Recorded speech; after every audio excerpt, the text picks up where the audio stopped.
And welcome back, everyone, to Double Down with Breslo, where we cover everything going on in the industry of sports betting, blowing up in America. Hasn't even gotten to California, Texas, and Florida yet, but probably, arguably, the fastest growing industry in the U.S. And here to talk all about it and give us an insight into what's coming that a lot of people aren't even aware of yet is Tanner Kern. He's an analyst for DraftKings, also works with Forbes and does a lot of his own online podcasting and covering the sports betting industry. Tanner, welcome to the program. Yeah, James, thanks for having me. You know, when Cali, Texas, and Florida flip, the industry is going to get even bigger, but totally agree with that. Fastest growing industry. Yeah, well, I know you're watching everything closely. Have you been watching those three states in particular and already have kind of a opinion as to which one is likely to come next?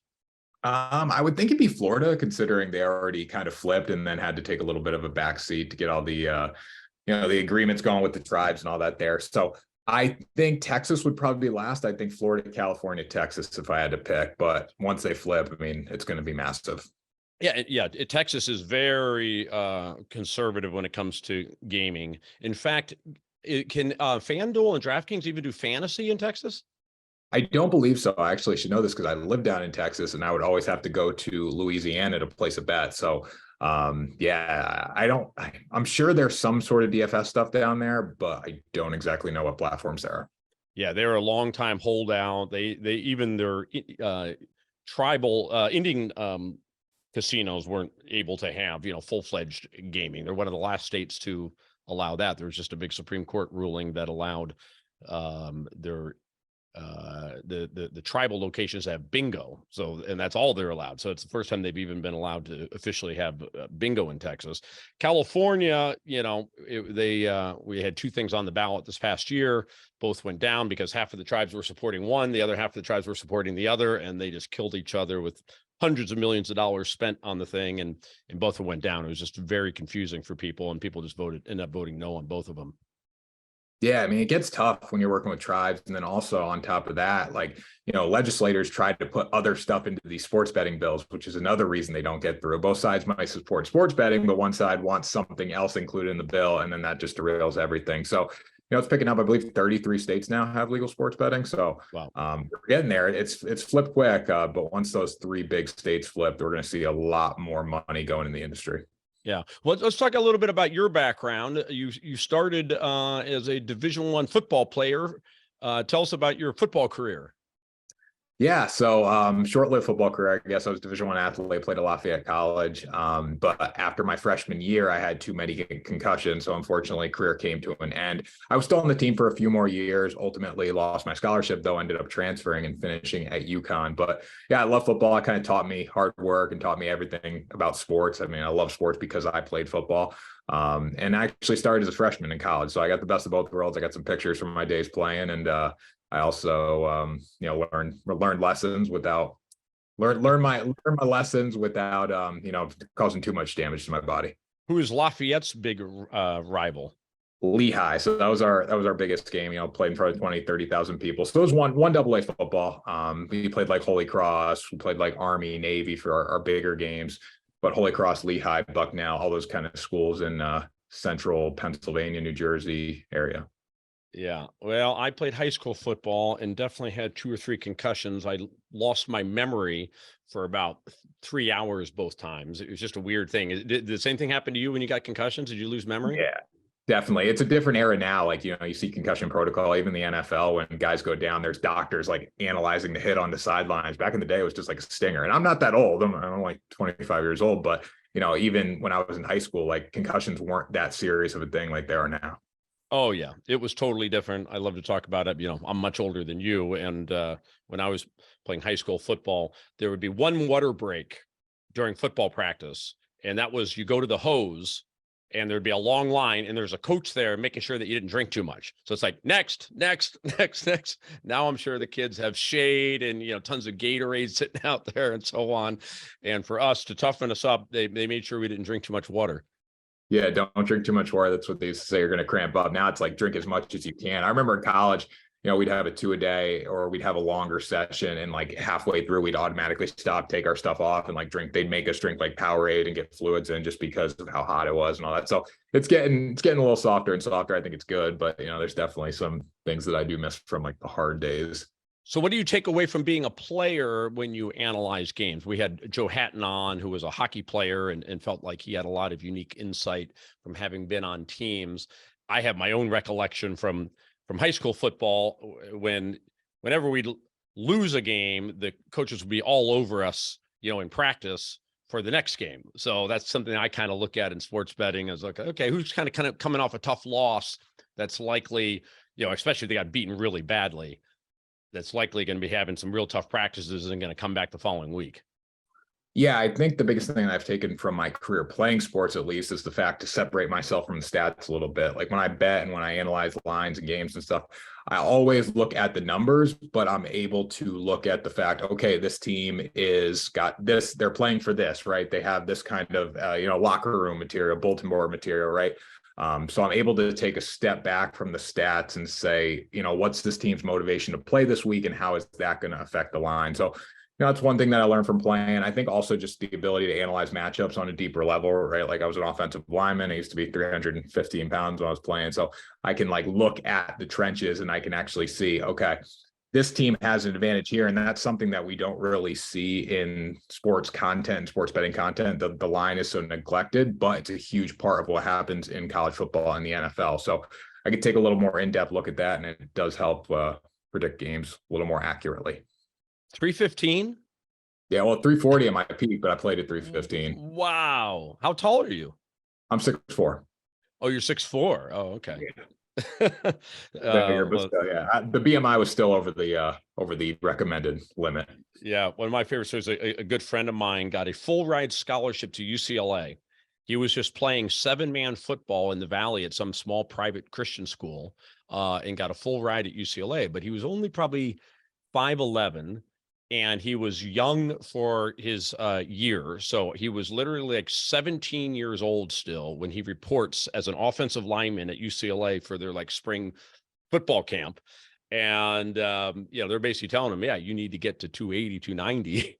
He's playing against guys that are probably 22 years old and just got absolutely annihilated his entire freshman year, as he's just on the B team, on the practice squad essentially, and he just could not put on enough weight to stay on the team. I think the max you could get to was like 230, 240.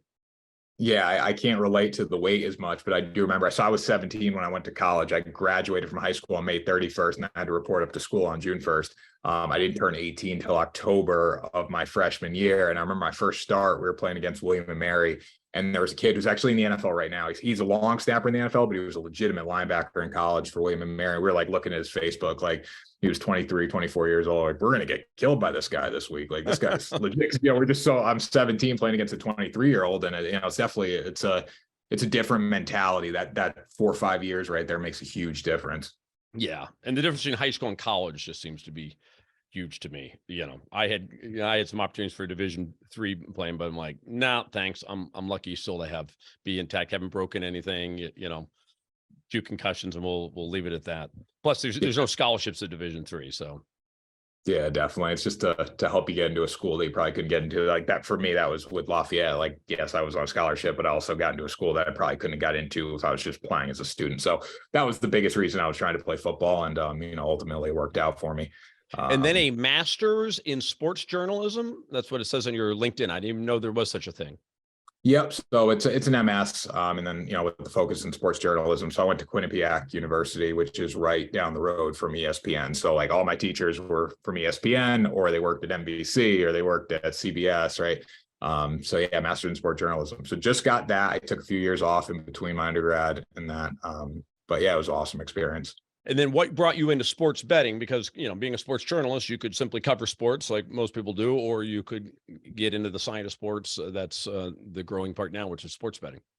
Yeah, I mean, credit card sales got me into sports. It's pretty crazy, but I was selling credit cards during the pandemic, right out of school, and I hated it. Couldn't do it. It was terrible. So I lasted about 3 weeks doing that. And I'm like, I got to find another way to make money. So I got into freelance writing for a company called Noop Solutions, and shout out to Ryan Noop if he's watching. He was my boss for a while, worked my way into a full-time job with like a freelance content company, started writing. And at that time, they also formed like a affiliate website called the Sports 2.0 Network. So it's just a collection of websites. Started writing for that, and I was getting like byline articles, and I was getting video content on YouTube. Nobody was watching, but I was still getting to do it and figure I actually enjoyed it. So I did that for a couple of years, ultimately got down to Texas for a job, came back up to Boston for another, these small startup companies, and then ended up working into DraftKings and Forbes and Visa now. So it's been 3-4 years of hard work, but credit card sales is what got me into the industry to start it off. And I had no other choice. Someone offered me a job to write about sports betting previews. I'm like, okay, I didn't even know what the spread or the money line was when I started. Oh, really? Oh, so you weren't a sports bettor yourself? So I shouldn't say that. I was a sports bettor. I was, betting as an 18-year-old in college, but I was just taking, massive parlays and money lines. I wasn't like analyzing games by any means. I'm like, okay, I put $100 on this team and they're plus 500 this weekend. I can win 500. This is going to hit. Never did, obviously. So I wasn't I didn't find sports betting. Like sports betting kind of found me. My buddy's a huge sports bettor. He introduced me to it at like 18 years old. But for the most part, I had no intention of working in sports or betting. And this was before Passport was removed too, as well. So like sports betting really wasn't taking over the world. I was playing on Bovada or betting through a credit line. Yeah. Yeah. Well, that's pretty much how I was introduced to it. I think most guys, start in college, sports betting. We had the old fashioned bookie, taking our bets. And even use a sports handicapper that I'll never forget. It was my roommate and I were the one doing the betting, and he was paying the guy, $100 a week or whatever for picks. And the guy wins his first 12 out of 13 picks. This guy won. And this is our first introduction to sports betting. So we didn't know anything about handicappers, anything about bookies. We know we're just a couple dumb college kids betting on sports. Like, wow, I didn't realize there's these guys who really just know more than the average public. But, it kind of makes sense that, the public's kind of dumb and this guy is really smart and really looks out into stuff. And so we're ready for his next week. He says, okay, for the next set of pictures, I'm asking for $500. We're like, whoa. I mean, come on. But we're so desperate because he's been winning 12 out of 13. So we pony up the $500 for his next picks, and he goes on to lose the next 11 out of 12. And that's when we had amped up our bets, like 3 times. So that was our introduction to sports betting. Yeah, I mean, everyone's got a horror story. I'm actually writing a book right now. It's it's kind of like a guide how to not lose your parents' money, sports betting in college. So I'm getting all these horror stories in there from college kids and getting some professional interviews as well. So yeah, it's the time that a lot of people are introduced to sports betting, and for most people, it doesn't exactly go how they intended to go. Yeah. Well, I feel like I had the original idea for the bad beats that they're doing on ESPN, because I've always, we all had stories about, what happened to a bet with a 3-pointer the guy throws up from, the other side of the heck of it that goes in, that covers a spread that most people don't know about. But these days, so many people are betting, and now it's actually being covered on ESPN that it's just exciting to cover who won the game versus, who covered the spread. Yeah, and sports books are refunding these bad beats a lot of the time too. If you look like injuries for props and all that, which is crazy to think about. But yeah, the bad beats, I kind of look at bad beats right now. It's like just being in the industry for 4 or 5 years, whatever. I'm sure most people who bet this long, like when you place a bet, like in my mind, that money ain't coming back, right? Like bad beat or not. Like I try not to count the money before the game's over, because when I do that, then it always goes downhill. Yeah, my strategy is just, it's all about holding down as much as possible how much I lose. There's zero expectation of winning. It's just try not to lose too much, because for me it just kind of adds enjoyment to the games. All right, well, we got to take our first break, and then I want to talk about exactly what DraftKings is doing in the space of analyzing sports. And I know that it can be a little bit controversial, and then also I know you're going to give us some insights as to some developments that are coming in sports betting that nobody is aware of. We'll be back after the break with Tanner Kern, analyst for DraftKings. Hi everyone, I'm Veronica Dudo, and welcome to Buy, Hold, Sell. If you have the Russians that are going into Ukraine, the Americans and the Germans and everyone else in Europe is going to say, hell no. If Russia doing things, logically was their MO, I'd agree with you. Yeah, Todd, why don't you get him on a phone call right now? Hello, you... In a world where secrets have consequences and lies can't be hidden forever, immerse yourself in the gripping new thriller No Lie Lives Forever by Todd M. Schoenberger. Join Wall Street hedge fund manager Travis Carmichael as he delves deeper into a web of corruption and conspiracy, finding himself entangled in a high-stakes game where souls are at stake, and trust is a luxury he can't afford. Critics and readers can't get enough of this heart-pounding page-turner, calling it a masterfully crafted suspense novel that will leave you breathless. No Lie Lives Forever is a masterfully crafted thriller that will leave you guessing until the very end. With its intricate plot twists and unforgettable characters, this is a must-read for fans of suspense and mystery. From the mind of acclaimed author Todd M. Schoenberger comes a novel that will challenge your perceptions and keep you turning the pages late into the night.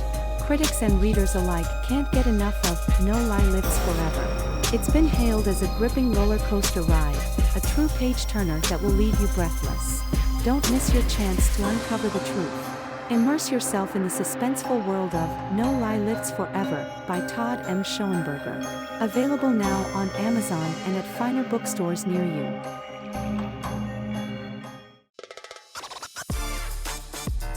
And welcome back, everybody, to Double Down with Breslo. We're talking to Tanner Kern, analyst for DraftKings. So tell us exactly, a lot of people would be surprised, frankly, to know that DraftKings has this whole side, this media side to it. I think of it just as a gaming company that's, collecting bets and trying to get new customers. What exactly are they doing on the media side? And what should we expect to see from them going forward? Yeah, so I think that the biggest thing with all sports betting companies is innovation, right? So when sports betting first started in 2018, it was a mad dash just to get a product out there and just to get lines that people could play on. And now it's kind of changing. There's like a culture around sports betting and content and media. And the way to attract people to your site, you can do that through bonus bets, you can do it through promotions, but you can also do it through media in the sense of I need to consume media to learn who I'm going to bet on this week. And, if I'm watching a DraftKings media site or FanDuel TV, they just launched one. Our PointsBet has a big thing going. I know they just got bought and, that'll be taken over by Fanatics. But when you're watching these media people, it's like, oh, I'm watching DraftKings. I'm going to go place that bet on DraftKings, or I'm going to link that article through SEO to a DraftKings line that I can just click and go bet on it, right? So I think the biggest thing with the media space right now, and DraftKings specifically, is just the more content you can put out, the more people, the bigger the brand's going to grow. The more people know about your product, the more people want to bet on your product, because that's the ultimate goal. So these media sites that we're seeing pop up from books is just the bottom line is they want to convert more players to their site.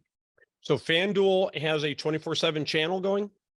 Yes, I believe FanDuel TV is 24/7, DraftKings networks 24/7. And they're, we're getting, big media analysts coming in, big personalities as well. And it's not just, the thing you'll see on DraftKings in the future, at least, it's not just betting content. It's a lot of lifestyle content. It's a lot of, we just launched a new clothing line at DraftKings with the podcast we do called The Compound, and I didn't have any part in it, obviously, but it's just they're trying to take. I think these companies are trying to relate sports and betting to just the general public in as many ways as possible, and they're doing that through media. Mm-hmm. So it's a streaming channel that I can get on Roku, essentially. Yeah, Roku, Samsung TV, all these streaming apps, and it's kind of the same content that used to go on YouTube, but now it's just in a dedicated hub, and the channels will get built out, and more and more content shows will get built out. But it's a lot of the podcasts that DraftKings owns currently that are on that channel. Right. So instead of advertising on some other sports show, they've got their own sports show to lure people in and send them to DraftKings, basically. Yeah, so you can see, every single DraftKings ad you're going to see, they're going to be talking about DraftKings Network. Go watch DraftKings Network. Just because the more people that are watching that, like, for example, if we buy a podcast and those viewers, don't know anything about DraftKings, now DraftKings ads are all over and they're sending them to DraftKings Network, they're just going to be more inclined to go bet on the site. And the same goes for FanDuel and PointsBet and whatever books are doing this kind of media approach. Yeah, I figured it was just a matter of time before you were going to have, a huge number of shows just covering, analyzing games and, the lines and everything. You're starting to see it creep into ESPN. I happen to notice on Valley Sports here in Los Angeles, that's the Angels channel, that they've got like a 3 or 4 hour show every morning analyzing. What do you see coming down the pike from the big boys like ESPN and Fox in this regard?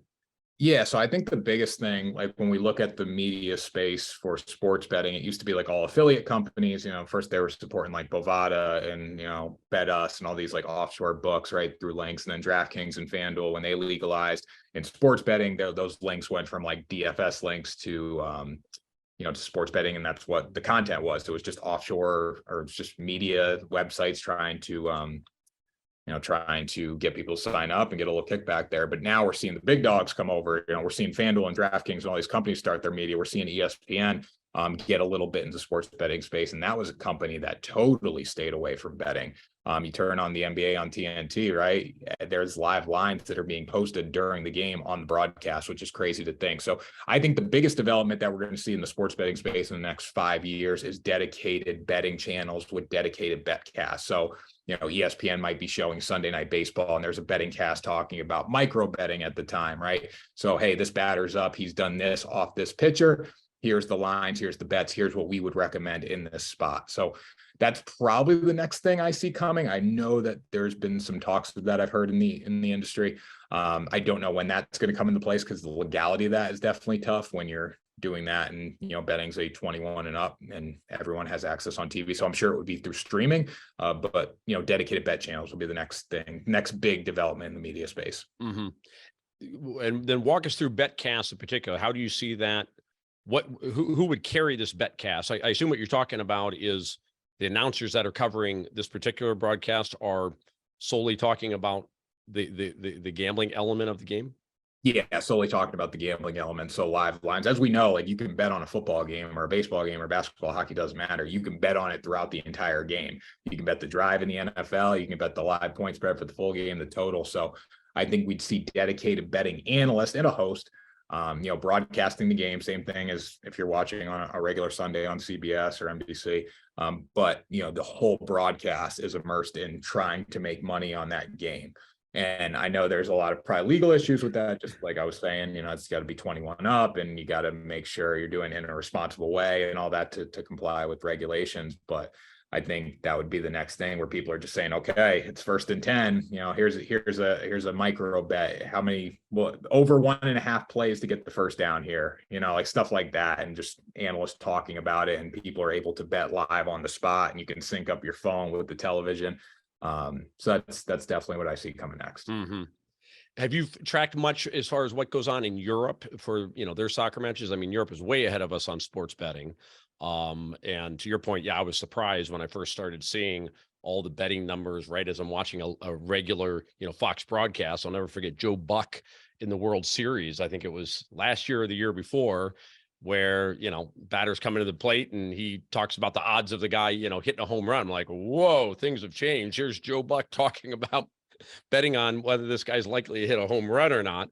Yeah, it is totally already, it seems, permeated live sports as far as what you see on the screen. Almost is always showing you some type of live money line. Did you happen to know, does Europe do the same thing with their football matches?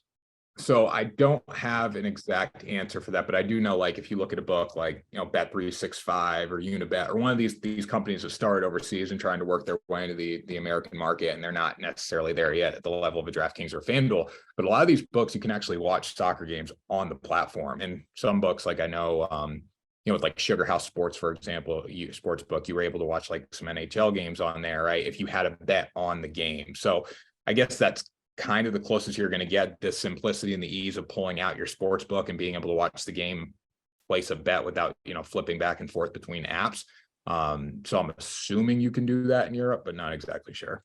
I've always wondered what the legality is of just a couple guys. In this case, it could be, handicappers, or it could be representatives of one of the sports books, simply streaming an audio, watching the game and talking about the game as they're watching it. They're not broadcasting the game, but they're just providing commentary on the game.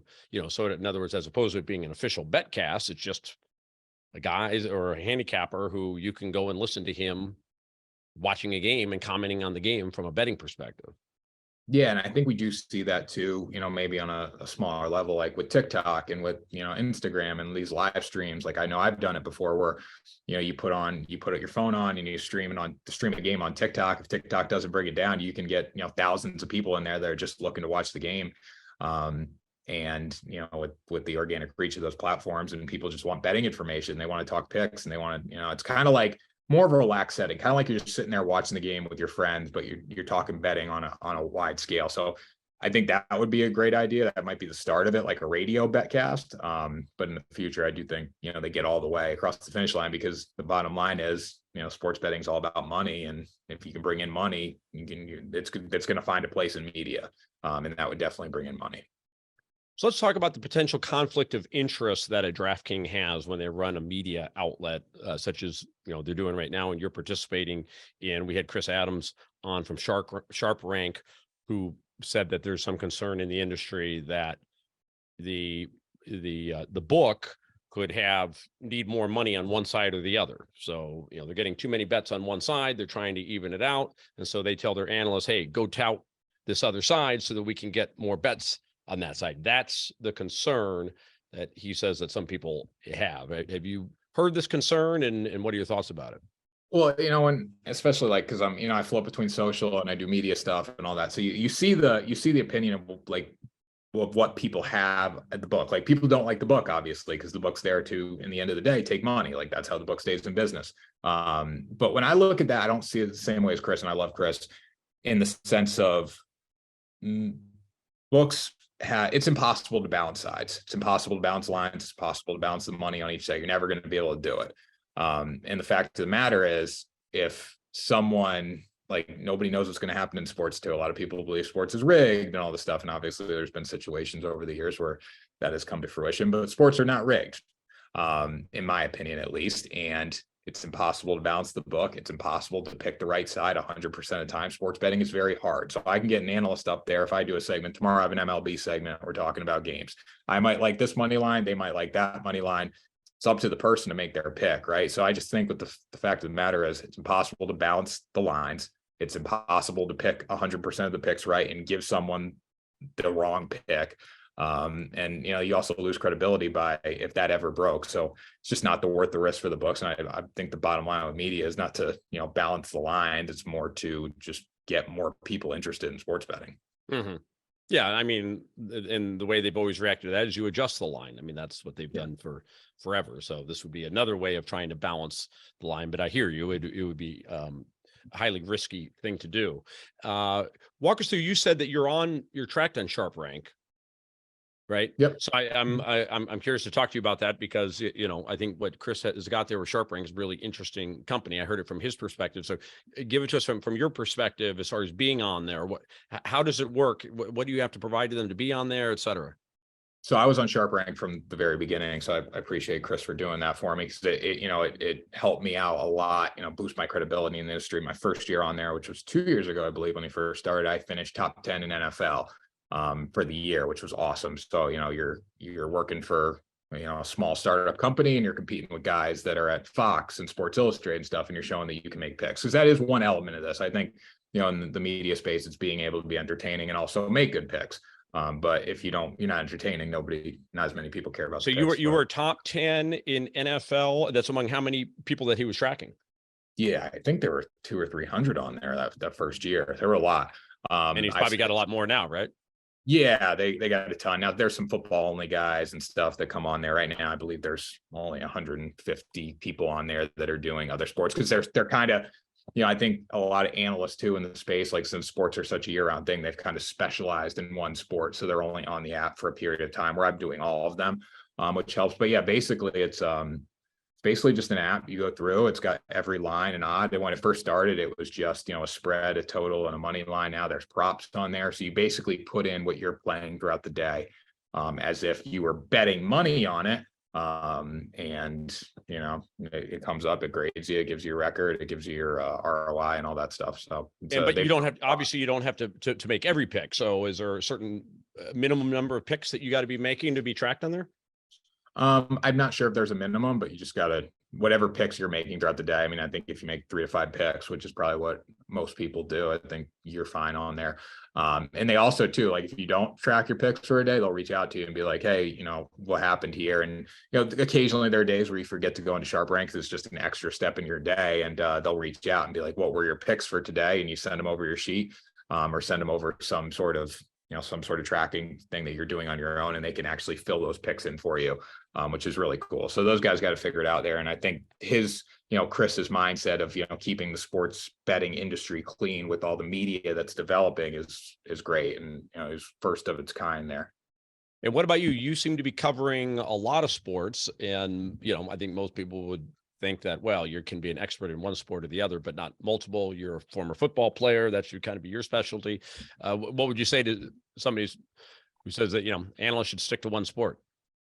I think you can do as much as you have time to do in the day, right? Like for me, I'm trying to do as much as I possibly can, put out as much content as I can, in as many areas as I can, right? And, I stick to the core four most of the time, and it's primarily football, baseball, basketball. I'm not as big of a hockey guy, even though I will give some stuff on it. But like when I'm talking on a show, it's usually baseball, football, basketball.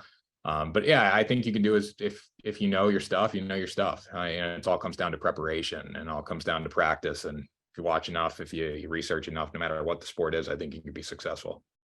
So we've already talked on this show a couple times before about esports and how that's starting to become a thing. What else should we be looking for out there, you think, that are up and coming things that people are going to bet on that we're not even really thinking about right now?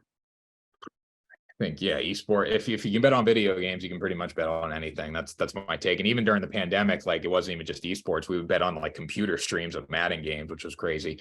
I think, as the media space and the sports betting space develops, I think we're going to be betting on pretty much every Division I college sport. We see lines for big hockey games. We see lines for lacrosse. We see lines for college baseball. But I do think we'll get into as many sports as we possibly can in the Division I college front.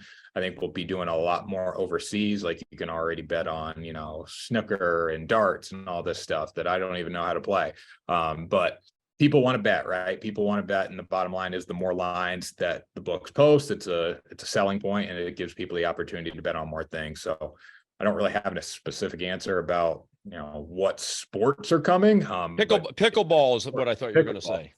I like that. Yeah, pickleball, that's a good one. As many new trends in sports that pop up that are played on a professional level or a Division I level, they're going to be bet on. Yeah. No, it's amazing. Just the insatiable demand for sports right now just seems bigger than ever, and I think sports betting is driving it. But just looking at flipping through the channels on the main ABC, CBS, NBC, like on last Saturday was the Belmont Stakes was a 4-hour show on Fox, I think. So they turned 1 minute race into a 4-hour show. Of course, they were covering multiple races. Then it was, I think ABC had lacrosse on it. I didn't even, I know Todd would know this, but that there's a professional lacrosse league.